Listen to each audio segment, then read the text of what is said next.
എന്റെ പേര് ലയ. ഞാൻ ആദ്യമായിട്ടല്ല ഇതുപോലെ ഇരിക്കണേ. അതിന് കാരണം ഇതാണ് എന്റെ മാമൻ. എന്റെ അപ്പനമ്മയ്ക്കില്ലാത്ത വേവല അത് ഈ പുള്ളിക്ക്.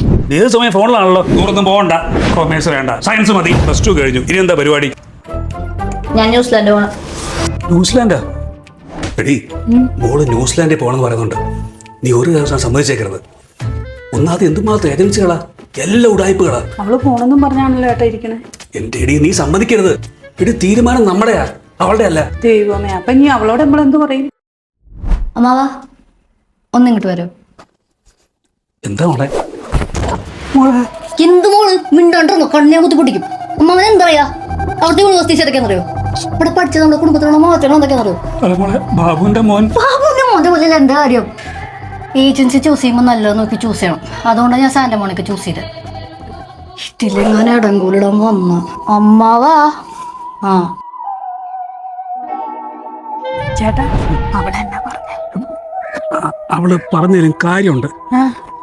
ഞാൻ വെച്ചിടത്തോളം ഈ സാന്റമോണിക്ക ബെസ്റ്റ് കൺസൾട്ടൻസിയാ. അതെ, അപ്പൊ ഇനി വിടാല്ലേ? അപ്പൊ പിന്നെ വിടാതെ. ഇതിൽ നിന്ന് എന്ത് മനസ്സിലായി? നമ്മുടെ ജീവിതത്തിൽ നമ്മളെക്കാൾ കൂടുതൽ വേറെ ആർക്കും അഭിപ്രായം പറയാൻ സ്പേസ് കൊടുക്കരുത്. എന്നാലേ നമുക്ക് പറക്കാൻ പറ്റത്തുള്ളൂ.